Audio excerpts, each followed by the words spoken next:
Good morning, everybody. My name is Brian Schutte, and I'm here today to talk with you about the legal approach to church security. I don't think I know anything more than most of you know about the particulars of how to do security, and that's not really my purpose here. What I've been asked to address is to help you develop the tools that you need to approach it in a legally sound way. And the ultimate goals here, I've got three parts to my presentation. The first part, I'm going to talk to you a little bit about the law of negligence. And I'm not doing that from an academic perspective. I'm doing that from a practical perspective. And the idea is that if you understand how your actions will be evaluated by someone after the fact, after an occurrence, then you'll do a better job at anticipating things and hopefully avoid the civil liability that comes along with not handling that issue properly. And then in the second part of it, and this is probably the shortest part of it, I'm going to talk to you a little bit about insurance coverages and what coverages you need to have as a church. And then lastly, and this is what we'll spend the most time on, I'm going to go through a 5-step security evaluation process, just a recommendation to you on how you can approach that in a way that will do two things. Number one, make your church safer, and number two, protect you from civil liability. And those are the two benefits right there that I just talked about. I do want to start with two notions from the Bible that I think should govern us and guide us as people in church that are approaching the issue of security. And the first one is was one of my life verses, which is Psalm 127. And unless the Lord builds it, those who build it labor in vain. And then my purpose for including this is the second part. Unless the Lord watches over the city, the watchman stays awake in vain. So as a starting point, and it should be an important part of our mindset, our churches we should do everything that we can to make them safe. But fundamentally, we understand that it is God who is in control, and that has to be our starting point always. And then in a related notion, of course, this is the Great Commission that we're all well familiar with. Everything that we do should be in service to that. And I'll share some things with you as we go on that you'll understand why I'm emphasizing that point. Sometimes we can get so fixated on accomplishing some goal, like protecting ourselves, for example, that we can lose sight of the main purpose that we do church in the first place, and certainly want to avoid that if we can. Those are perspective-shaping verses that give us those two things. I keep talking ahead of my PowerPoint. You know that I know what's in there now. I want to tell you a brief story just to kind of start this off about a dude in a trench coat in July. And that's actually a picture taken from the lobby of my church, not of this event. But this has been about 3 years ago. It was between services, and there was a young man that came in wearing a trench coat and a knit cap in July. And the first thing that came to our minds was that something something undesirable is taking place here. My pastor is a guy named Greg Farrell. Some of you may know. He's about 5'9", and at his top weight's about 150 pounds. And he walked straight up to the guy, shook his hand, and welcomed him to the church, and then proceeded to frisk him from head to toe. Now, so as it turns out, the guy was not harmful, but it was kind of a defining moment for me. It really brought home to me this idea that we have to be vigilant on this issue. And my pastor asked me at that point to start carrying. So I went and got my concealed carry, and I have been carrying it pretty much every service since then. And we'll talk about that before we're done. Whether that's a good idea, I guess, is probably open to debate. Part one, the understanding the law of negligence. Here's my premise and my reason for sharing this with a group of people that are considering church security issues. By conducting a negligence analysis, we can have a useful guide for evaluating these issues. And let me show you what I'm talking about. Just starting out here with the definition of negligence, I think most everybody knows what this is, but just to be clear about it, it's a failure to behave with the level of care that someone of ordinary prudence would have exercised under the same circumstances.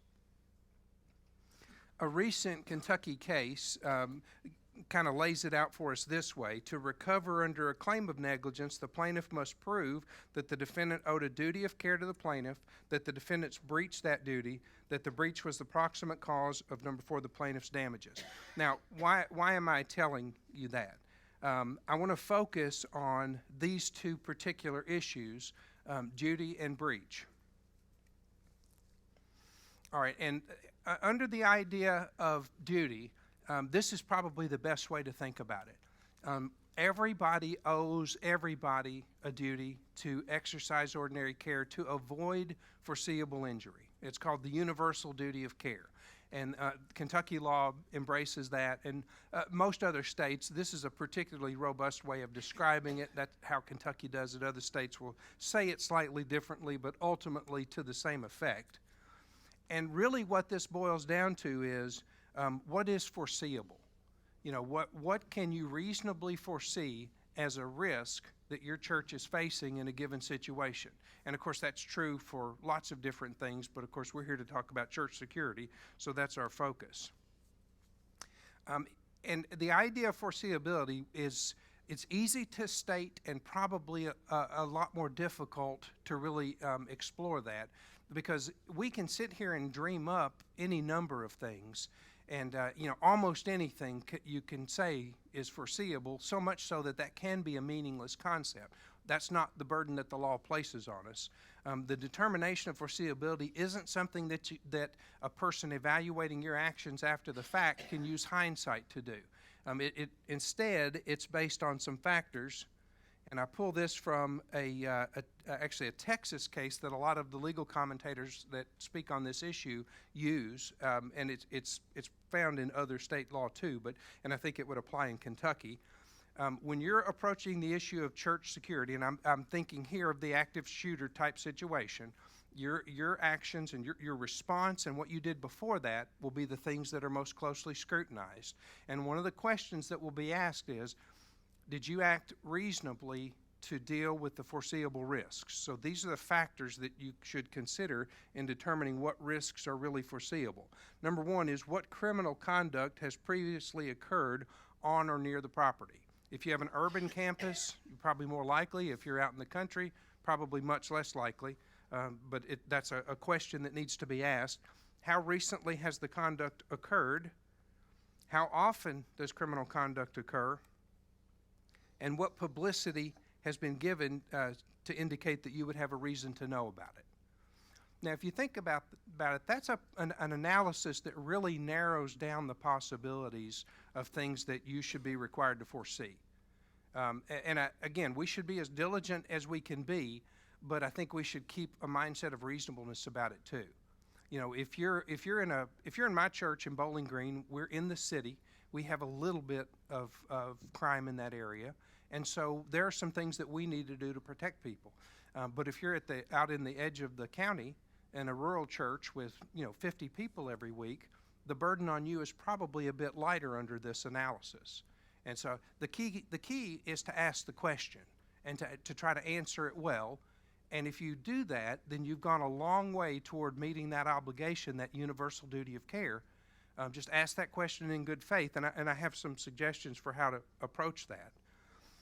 It boils down to two simple questions. And these two questions really kind of are a thread that runs through this whole issue from the legal perspective.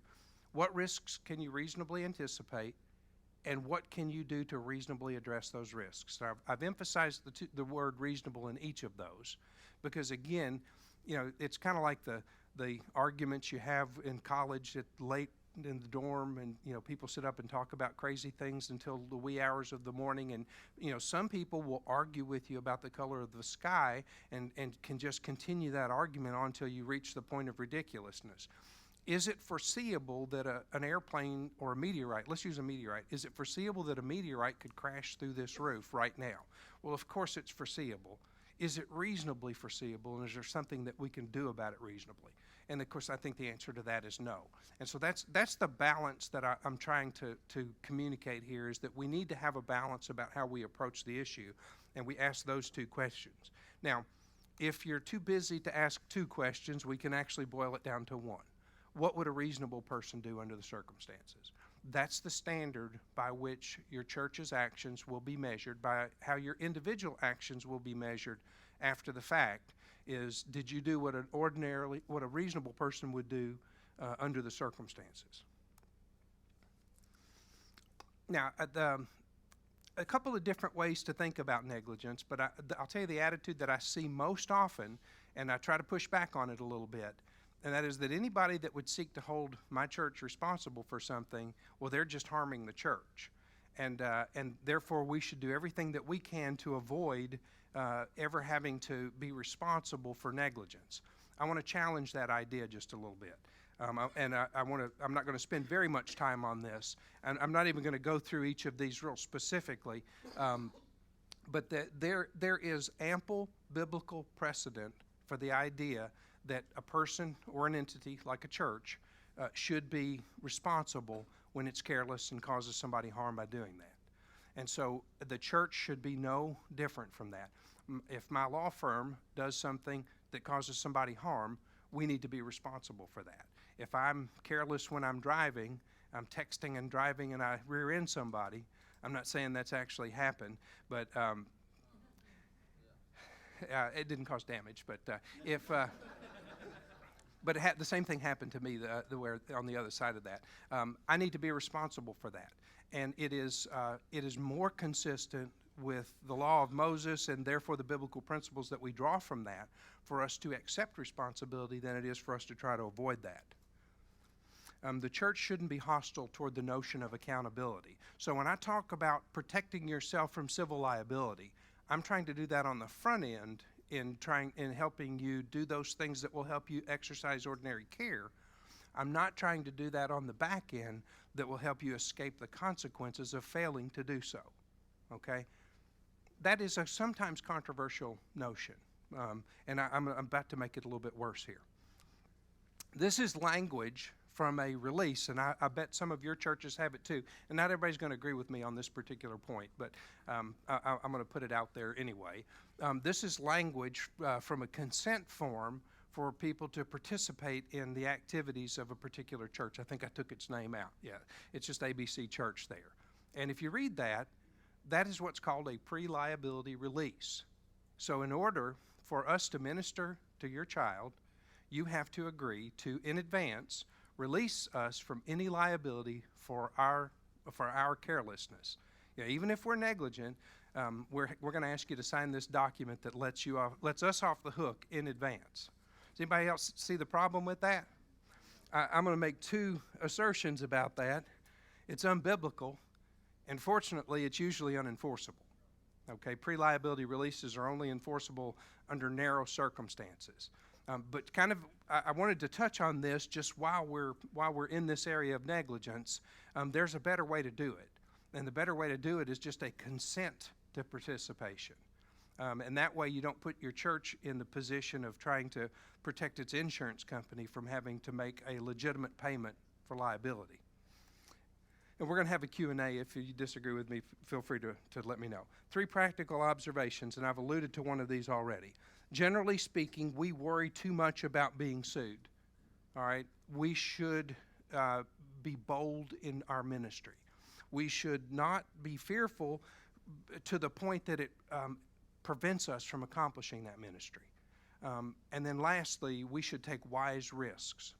All right? And there's not a bright line test to say do this, don't do that. Okay, it would be nice if we could do really simple checklists, but that's not how it works. Okay, we ask those 2 questions, and what can we do to deal with the risks, or what are the risks, and what can we do to deal with them? And then I think we ask ourselves a 3rd question, is this risk worth taking?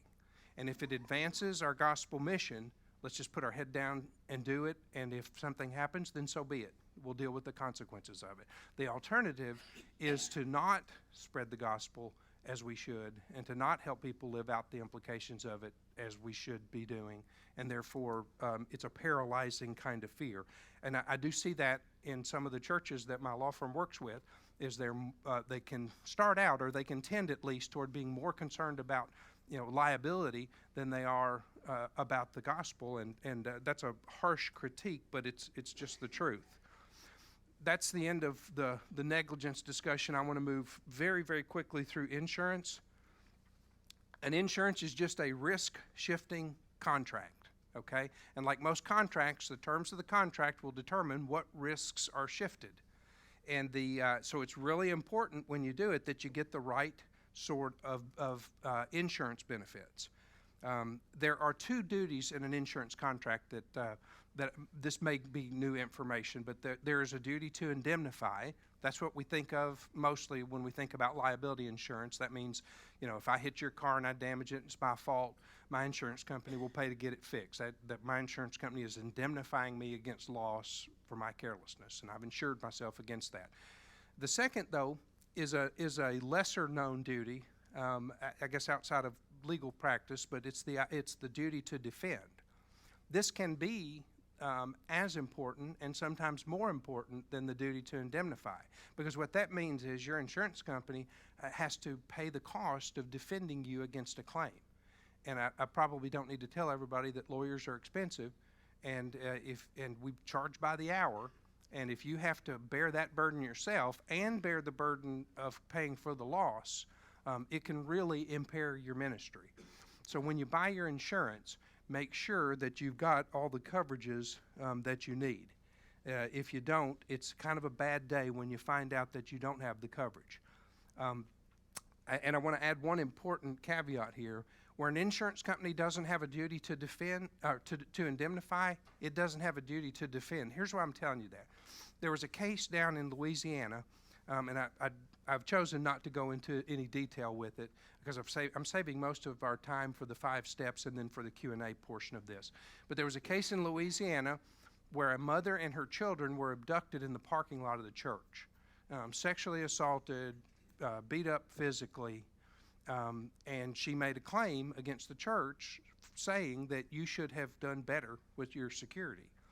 The insurance company filed a lawsuit seeking a declaration that they had no obligation to even defend the church or to pay this lady's damages. And that the insurance company ultimately lost. But there's no doubt that the church spent tens of thousands of dollars fighting that battle, and it was because they did not have sexual abuse or sexual molestation coverage on their policy. So if you do one thing as a result of this, go back and look at your insurance policy. Make an appointment to meet with your agent and say, are we covered for these things? And there's a free resource that's available on our website I'll tell you about at the end of this presentation, and it goes into a little bit more detail about that. So that, just make sure you get that right, because not all policies are created equal. I'll just leave that. I've discussed that in a little more detail in the resource. This brings me to the real purpose that I wanted to get to here, and that is the 5-step security evaluation process. Now, this is just sort of my own suggestion. There are different ways to approach it, but this is one, and so it's my idea, so it's the one I really like. I want to say this about church security policies. It's better to follow a security evaluation process or something, have a plan or whatever, than it is to have a detailed security policy. And the reason why and in fact, I'm going to go a little bit farther with that, and I've talked to probably, 15 people about this, and there's a very strong consensus in favor of this idea. If you adopt a detailed security policy, this is the policy of our church, and you deviate from that policy, what have you done? You have created an artificially high standard of care that hasn't made anybody safer, okay? And you've created opportunities for your people to not follow, detailed steps. An example would be every year, we will conduct training. What if you go 18 months without doing it, okay? And then you have an event. I can assure you that the lawyer is going to say, well, your own policy tells us this, and you didn't follow your own policy. So resist the temptation to get a security policy off the internet or to get one from your insurance company. I think they really miss the point, and it doesn't make anybody safer to do that. What makes people safer, though, is to go through a process of evaluating your circumstances and reacting to them. And I'm going to suggest for you here a framework for doing that. This is a little bit hard to read, and I'll just kind of summarize these for you. I took these out of an actual policy from a church that I downloaded from the internet. It was, I think, the first hit that I got, so I didn't even have to dig very deep to find this. And this one says, all workers, volunteered, paid, full-time, and part-time, oh, I meant to block that out. Oops, sorry. Shall comply with this established safety policy. Now listen to this one. Any actions contrary to this safety policy shall be dealt with swiftly and shall include disciplinary measures up to including termination. And here's the one as a trial lawyer that I like so much, as well as legal ramifications when applicable. So if you have a part-time volunteer who fails to adhere strictly to this policy, and you can somehow connect some harm to that, then you're questioning the church witness, and you say, well, now your own policy says that everybody has to do that. Did you make sure that everybody was doing that? You didn't. Oh, okay.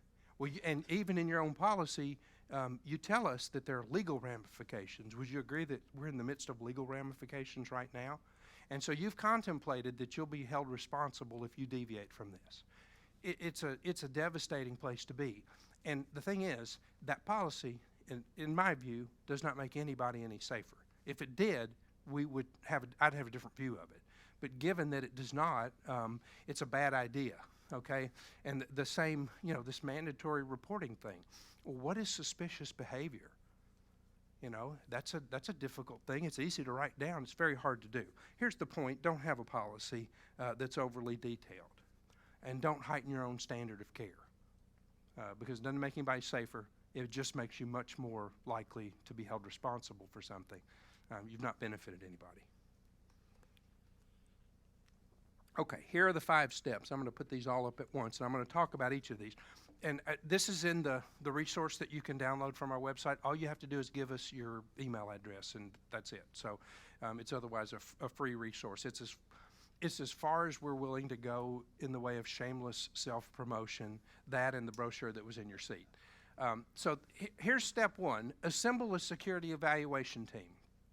Step 2, and I'm going to talk about each of these separately, but step 2 is to define the scope and purpose of the evaluation. That's really important because you don't want to go and do everything all at once because you'll end up doing nothing well. Step 3 is to evaluate your security situation and formulate an action plan. What's our situation and what can we do, what do we need to do to deal with it? Step 4 is to execute on that action plan. And then step 5 is to turn that action plan into a training curriculum that you can use time and time and time again. And I have some more specific thoughts on each of these. Number 1 is to assemble a competent team of people to evaluate your security situation. Here's why that's important. We sometimes have a tendency to put people in charge of things that might not necessarily be the best person to lead it. Don't pick the oldest deacon or the most prominent person in the church. Pick the most competent person. And it might not be the person that wants this, but the stakes are far too high in what we're doing here to not choose the best and most competent person for that. That's a little hardcore, I know. Number 1, pass a resolution authorizing the formation of the security evaluation team and funding the effort. There's probably a fairly wide diversity of polity represented in this room. I would suspect that most of the churches represented here are mostly congregationally governed, kind of like a business meeting sort of style of governance. And if that's true, bring this up at a business meeting, pass a resolution, and allocate money for it that can be spent without having to come back. Give them a $5,000 budget or a $2,000 budget, whatever it is, but make sure you give them the resources that they need to do this properly. The third point here is to task someone with carefully documenting each step of the process. Every group, every church has somebody in there that's a good note taker. All right, and that's going to be really important later. Now, I'll talk about that in the next few steps here. And then the last point is probably the most important on the page. Seek outside assistance as you need it. Now, I go to a church with about 2,000 people in it. We've got all the expertise that we need inside. we still invite outside people to come in and to advise us and to help us. And we have police officers, we have lawyers, we have insurance people, medical people, everybody, and we pull all that together and make our security decisions. In the smaller your church, the more likely you are to need some outside help. And I will say that if you need outside help and don't get it, that starts to look a lot like the failure to exercise ordinary care. If you're going to undertake this process, make sure that you do it right and do it well. Remember that if you've got an occurrence, your actions are going to be scrutinized very heavily, and not the actions you take necessarily at the occurrence, but what you did leading up to that occurrence. Did you do everything that a reasonable person or a reasonable church would do to avoid harm? And hopefully, if you go through these steps, you'll have done that. The second step, and this is sort of a common sense thing, but I think it at least bears mentioning, determine at the outset the scope and purpose of the security evaluation team. Maybe you just want to look at active shooter scenarios, but I'll suggest to you that that's not really enough. I think you should look at everything, put everything on the table. You probably don't want to do it all at once, but at least get it on your agenda to consider it. The active shooter scenario is the risk that gets the most attention, and it's, I think, undoubtedly the lowest risk that anybody faces at our churches. I don't know what the percentage is, but it's way, way, way below 1% likelihood.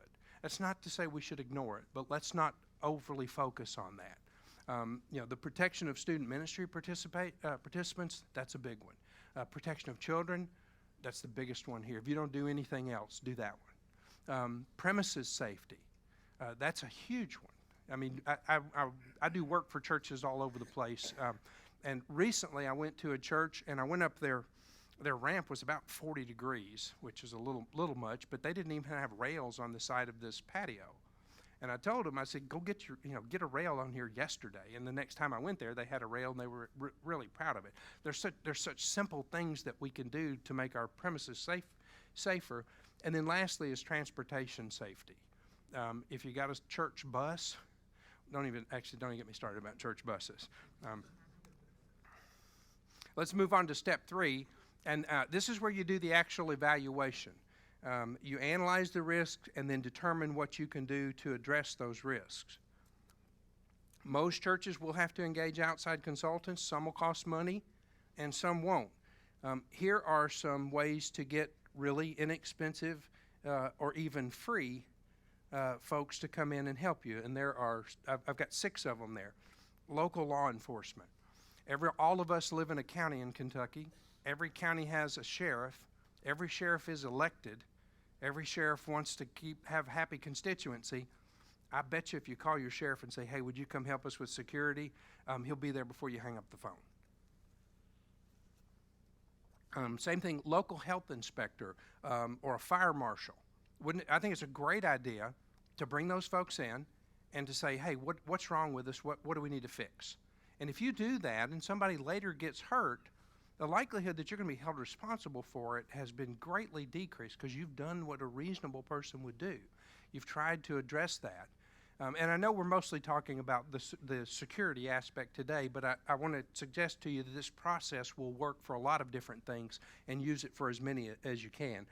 Safety inspections, and lastly, resources from your insurance company. Be careful of those. They're going to send you all kinds of things that are going to reduce their exposure, and just be wise about reading them. And I've done insurance defense work, and I've done plaintiffs work. I've represented churches. I've represented people against churches. I mean, I'm across the board, and I'm not biased particularly. I'm a Republican trial lawyer, if you can kind of figure that one out. Just be careful reading them because they do sometimes have an agenda that is separate from ours. Lastly here on the evaluation part, don't be penny wise and dollar foolish, okay? If you got somebody that thinks they can do it all and they really can't, find a gentle way to not accept that and say, well, let's bring in this outside person and let them help us. I said last, this is actually, I think, last on step 3. Get reports from your consultants and follow recommendations as closely as possible, because that's what demonstrates ordinary care. You've gotten the information, and just make sure that you gather it and evaluate it carefully. I recommend that you compile all of this information into kind of a single, sort of an omnibus report, if you will. And this is all in the resource that you can download. But when you've done that, you basically create a really long to-do list, and then you sort that list and assign it, and determine who's going to do what. Then you get to the execution phase. You just basically work that action plan. It's making a to-do list and then knocking those things out. Make clear assignments. When everybody's in charge, nobody's in charge. Okay. Give specific tasks to specific people. Set a timeline. Meet as often as necessary to gauge your progress. And then now I'm back to the documentation thing that I mentioned earlier. Document what you do. Okay, have agendas for your meetings. Keep minutes from your meetings. Because guess what that is when you're done? When you're done, that is a documentary evidence of your ordinary care. You've been really careful, and it's not even burdensome, because you're going to use it here when you get to this next step, which is to turn that action plan into basically a training manual. It doesn't have to be anything fancy, but you can document a process from start to finish. We started this, we put together the right people, we defined our task, then we got down into the details of it, we assigned it, we executed on it, and then we've kept notes along the way, and here we go. And you can pass that file on to the next person that leads the effort.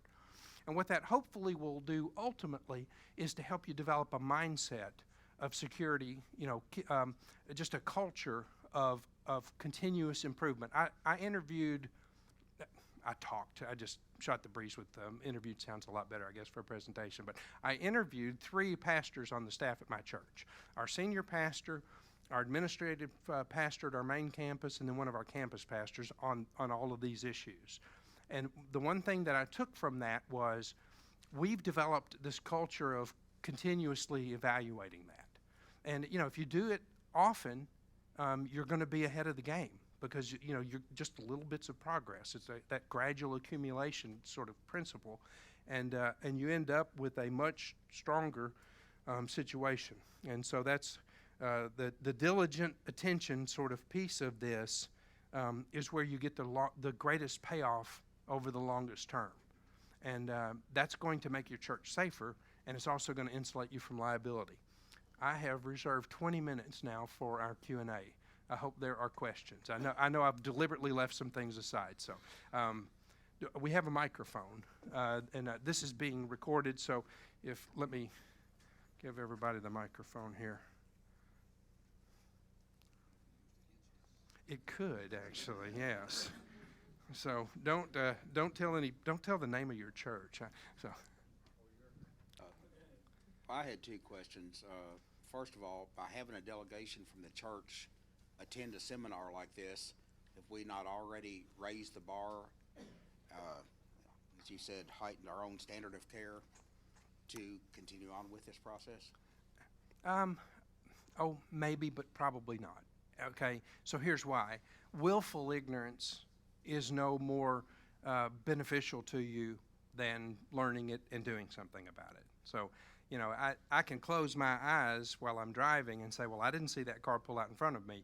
It's still my fault, because I've got the obligation to do that. So going back to this universal duty of care, arguably not attending this is neglectful. So I don't think you're raising the bar. So if you have another one. Yes, sir. Back when Kentucky first started the concealed carry, it did not override the statutes against carrying a gun in a place of worship, and basically the concealed carry permit was no good in a church, and I think they had allowances for pastors. Has that changed over the years? Here's my understanding of how the concealed carry works. You can make a rule in your church to prohibit firearms, and if they ask you to leave with it, you got to leave with it. So carrying in it is not a violation of the statute, but that you do have to comply with their directions.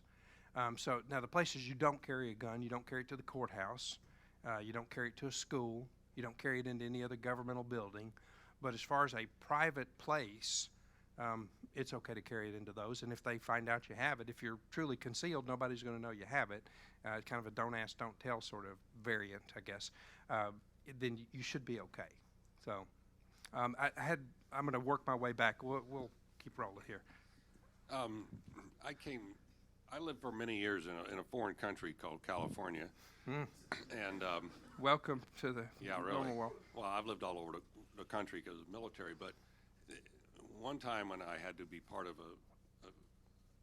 the legal process, I had to get a lawyer, and he said the law is very objective, but the way it's interpreted in court is very subjective. With that said, and the subjectivity of what because you heard on the word reasonable, the main thing that they were trying to drive home is document, document, document. And that could be probably your greatest ally. Do you agree? Absolutely. And I will say, let's cling to the word reasonable for this too. Document reasonably. I mean, we're not about primarily documenting things, okay? We're about doing church. We're about the gospel. And so incident to that, if we can create documentation, if it's reasonable to allocate some of our resources to doing that, absolutely. But I don't want to look through the wrong end of the telescope here. The mission of the church is to spread the gospel.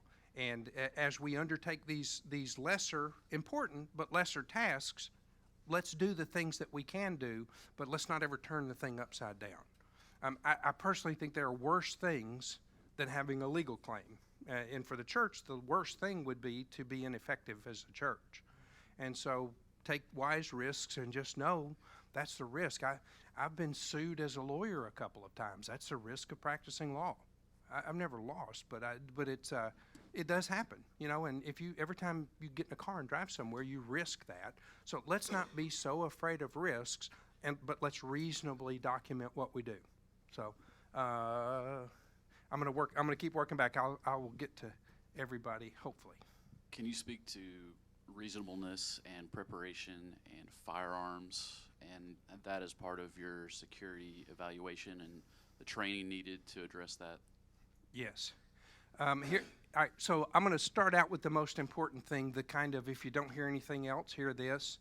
Having a concealed carry permit does not make it safe for you to carry a gun to church. Okay?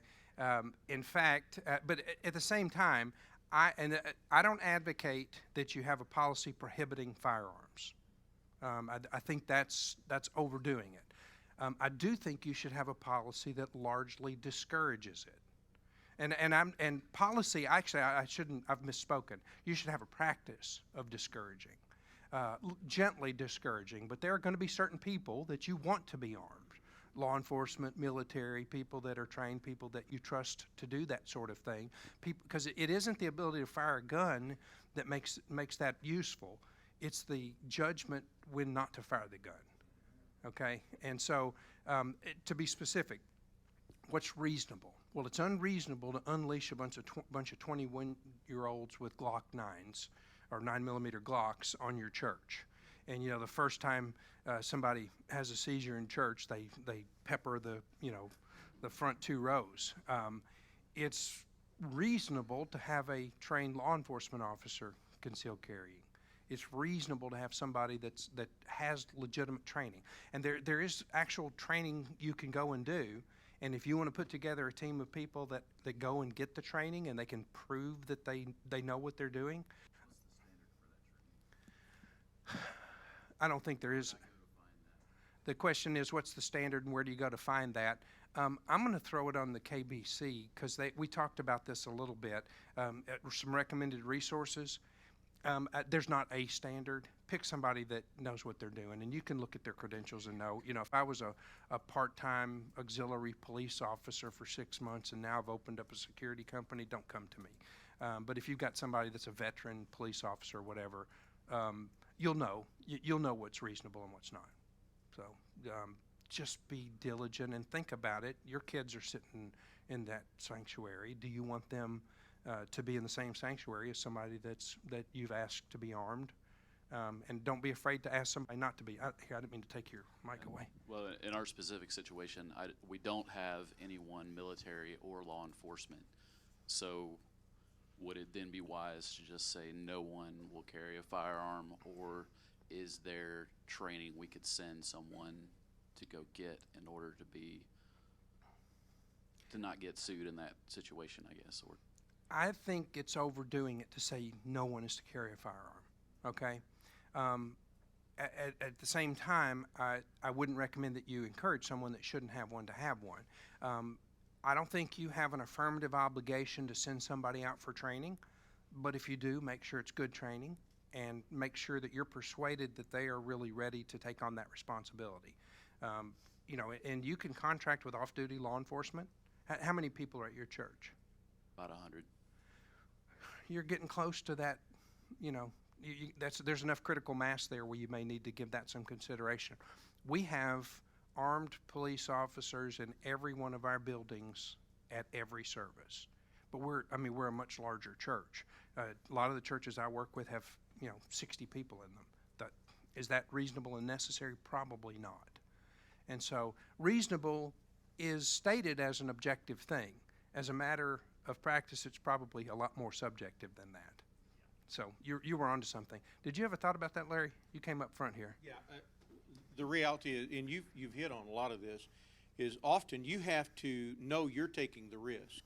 So because you are taking the risk as the leadership in the church, you want to be very careful about those persons whom you select, as we've talked about, but also the training they get.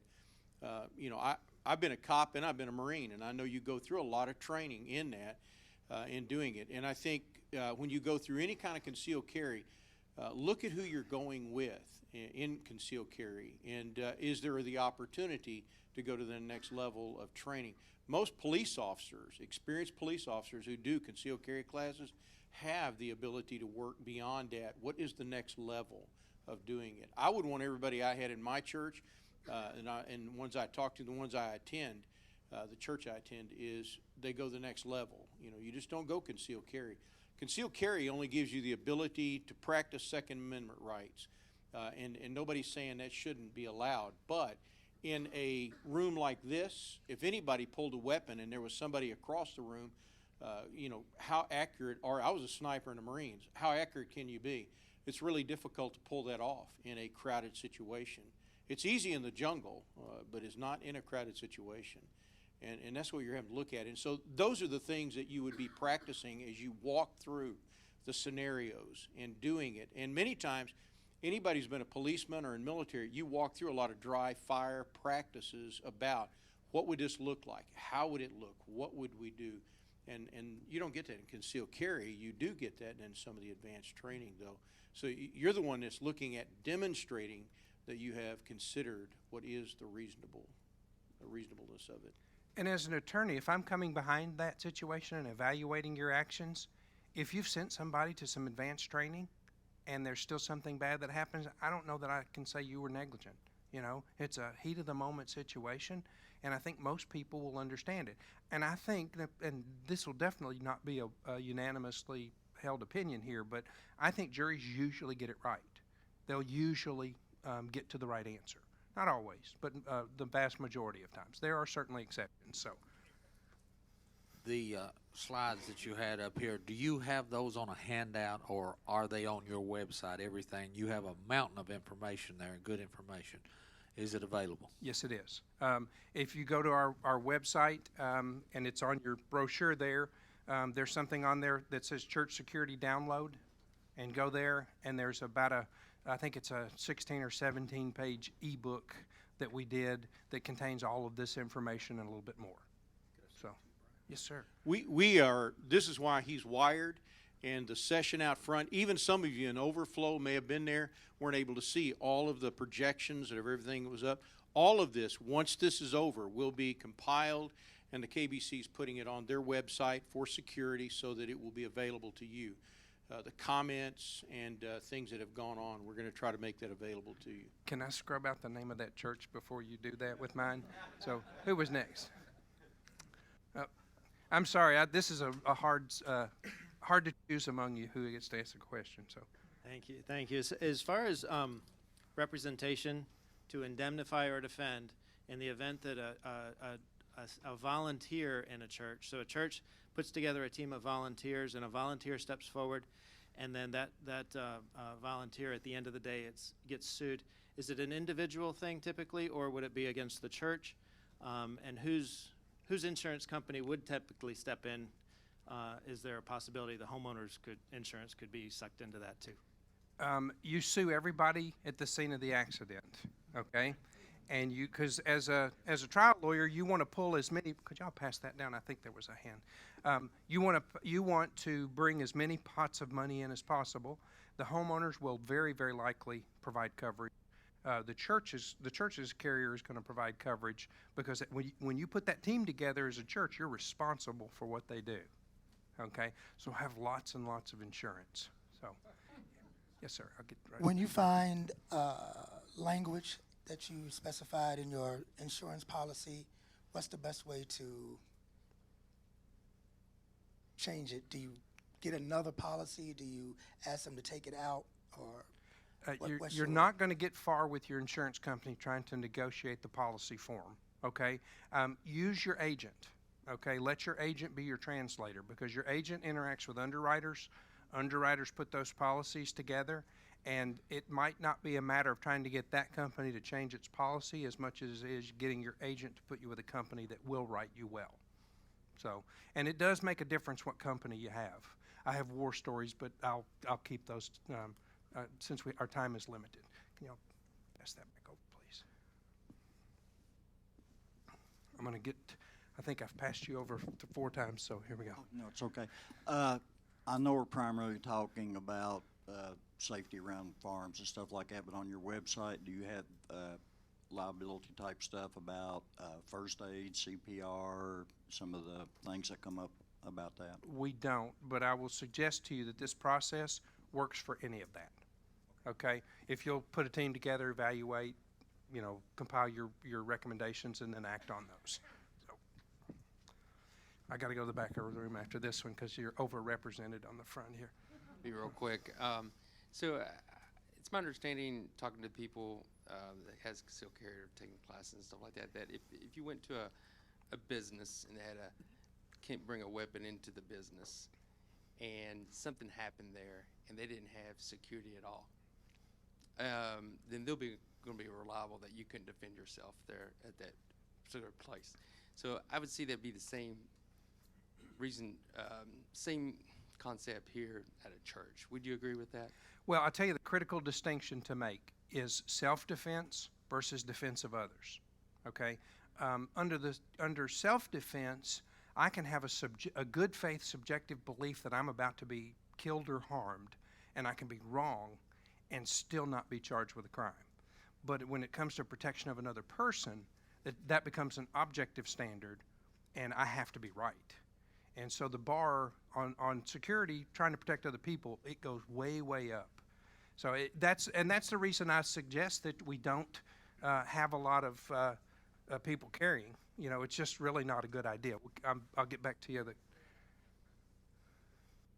When you receive a permit to conceal carry, right, and you take on that responsibility, you're also taking on a liability. Absolutely. And if you're involved in an incident, whether you're right or wrong, you could still wind up in court with a lot of legal expense. There are companies out there that provide insurance for that. And I think it would be good for anybody that wants to conceal carry in their church with the idea that if there was an incident, they would do something about it. They need to know that that's a liability that they're taking on. And I know the NRA has insurance. There's a company called USCCA that carries insurance. Those are both good companies. Those are great suggestions. If you're going to carry, insure yourself against that. Gentleman just asked about churches having insurance or insurance company providing for security teams and such. We just redid our insurance, and one of the companies that we used is KBC and the SBC all say, that's one of their endorsed companies. And they did actually have a policy for us to secure or to for liability against the church and the person on the security team, and even medical for them if they were hurt in the act of serving the church that way. Guide One, It was Brotherhood. Brotherhood Mutual, Guide One, Church Mutual. I don't get commissions or referral fees. All of those are good companies. There are lots of them that aren't. Did I have anybody else back here that I've skipped over? Okay. Quick, I don't want to beat a dead horse. Okay. Pass it to that gentleman after you're done, if you would, please. If in fact you have volunteers that have not been specifically endorsed by the church to carry, and the church has said it, we're not asking you to, but you're doing it on your own, is the church still going to be liable in the event of an incident if they know that an individual or individuals are carrying? The short answer is I don't know, and nobody else does either. Here's what I do know. If you know that someone is kind of going it alone on that, I would suggest you discourage them. And that way, if something happens, you can say in good faith, we asked him not to do that. And he chose to do it, and at that point, the chain of causation between our actions and this harm that occurred was broken. So I think it's less likely if you are prudent in the way you deal with the person that's carrying concealed. Can you press documentation? I think that's probably over the top. I think once you take on the obligation to document one thing, the absence of documentation is sort of proof that it didn't happen. So it is not a good reflection of how real life works. Right, I meant just in terms of your evaluation policy. If you, evaluation, if that final format says, that you have some individuals that are, but you still think that's too far? Well, I think you should train your team and your staff to say, we discourage that. But in terms of having a policy that requires it, I would argue you've raised your standard of care unnecessarily. So it's better to sort of inculcate this practice and this mindset than it is to have a policy that people may or may not know about, and if they know about it, may or may not follow. But you can be sure if you don't follow it and something happens, they're going to act like this is something you carried around in front of you, 24 hours a day. So be aggressive about dealing with it, but I don't recommend creating these artificial standards that can come back to bite you later. Right. Is that responsive to your question? Almost, not really. Ask me again. I'll keep going. Just looking at it in terms of how to proceed, because currently there's no insurance coverage. Our church's policy does not cover. It's just a general liability. So knowing that we do have some individuals that are on the team that are in fact have carrying concealed, we're just trying to look at it from the standpoint of practically, if the church is not willing to accept that responsibility, it's unfortunate, because I think in the same sense, it's kind of encouraged informally that someone has a firearm. But just trying to look at it from that standpoint. And we're in the process of making recommendations, and I'm just trying to see what format to discuss with our committee in terms of how that's presented back to the church. So let me be more direct. I recommend that you not ask anybody to do it unless they are clearly qualified, law enforcement, advanced training, so forth. Then the next level would be the official position of the church should be that you discourage anyone who doesn't have advanced training from carrying concealed, and leave it at that. And then what they choose to do, because to an earlier point, that's also a self-defense thing. You don't want to take away from me my right of self-defense. So, that's, but at the same time, you don't want to end up endorsing this other activity of trying to protect other people when you're not really qualified to do so. So don't ask anybody unless they're qualified, and to say it is our policy to discourage concealed carry unless you have advanced training. Policy. And I think, Policy? Yeah, our practice. But it's, I fixed that. I said detailed written, so I can still use the word policy occasionally. So, did I finally respond? I think so. It's a little bit like asking how long is a piece of string. Okay, it's a very difficult thing to tell you in real concrete terms. Whatever your circumstances are, you should respond reasonably to those. And what that is, to a degree, is going to be determined after the fact. It's just a practical thing. So, but I think if you follow those two suggestions, you will have greatly reduced the likelihood of being held responsible. And after I pass the mic, repeat that one more time so I can make a quick note here. Okay. The two things you would recommend. Number one, you don't ask anybody to carry unless they have advanced training. It is your practice to do that. Number two, it is the practice of your church to discourage concealed carry for anything, and if you want to clarify it and say for anything other than self-protection, for anyone that lacks advanced training. It doesn't need to be in writing. You don't need to post that, in my opinion. Just let that be the stated practice of the church. Yes, sir. Yes, sir. Yes, sir. We have posted on our property at our entrances, no weapons allowed. And then we also have armed security at the same location. And we don't ask them, but we have people tell us that they're carrying, and our response is to tell them to take it to the car. Okay. And we have a certified NRA instructor that has put a qualification course together for us that nobody can carry unless they pass the qualification of it. You are the definition of ordinary care. I think you're as safe as anybody could possibly be.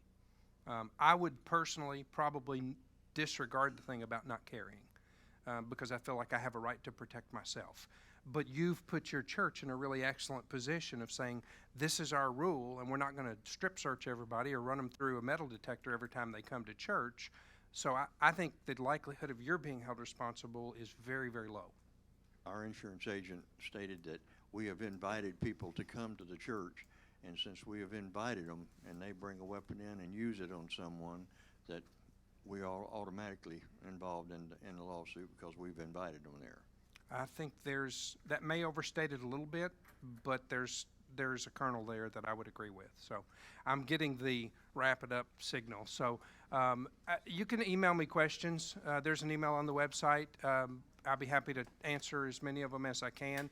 And we do a podcast. If I get enough questions, I'll do a podcast on it and send that out to you if you like. So thank you for your attention.